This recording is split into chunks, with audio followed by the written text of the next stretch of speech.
Lap, this is one of those weeks. They had a long week to prepare, a long week to rest, but they got a lot to rest from. A game they probably shouldn't have lost, and a guy that they can't afford to lose in Geno Atkins. Yeah, that's true. I mean, self-destructed, and that's been the pattern on the road.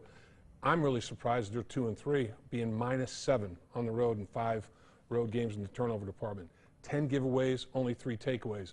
-3 in Miami.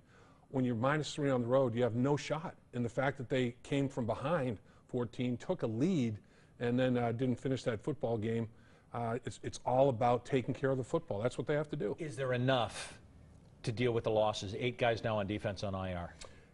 Yeah, I mean, bottom line is you can't get up in front of your defense and say, Leon Hall's gone, Geno's gone, we're done. Let's fold up our tent, you know, the rest of the year. There's a bunch of guys that want to compete, a bunch of prideful guys down there, and I think Mike Zimmer is relishing this. I think he's looking at it as the ultimate challenge, and I think that he's surrounded himself with defensive players that have a chip on their shoulder and have something to prove to everybody. This just heightens that. We can't ignore what's going on. Everybody's talking about Richie Incognito in the Miami locker room, what's going on with Jonathan Martin. Tell me what's going on in the Bengals locker room, and does this happen everywhere in the NFL? No, not to this extent. I mean, there's hazing that goes on, and you know, guys picking on guys and that sort of thing. But Richie Incognito, knew him at Nebraska. He is a roid rage maniac.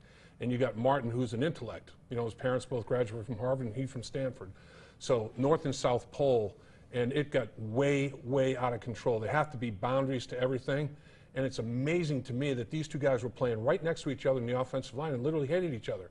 How can you trust each other? That's why their quarterback was sacked more than anybody in the NFL. What was going on in the locker room spilled over the playing field. You got a tight locker room here. Let's talk very quickly about Baltimore. It doesn't matter what the records are. It's always one of those games in Baltimore. It is. I mean, these guys are the defending Super Bowl champions, and they just don't lose. They're 8-1 in the month of November under John Harbaugh in Baltimore. You got to take care of the football. You can't self-destruct in Baltimore. You got to take yourself off your schedule. Always appreciate your time. We'll see you this weekend.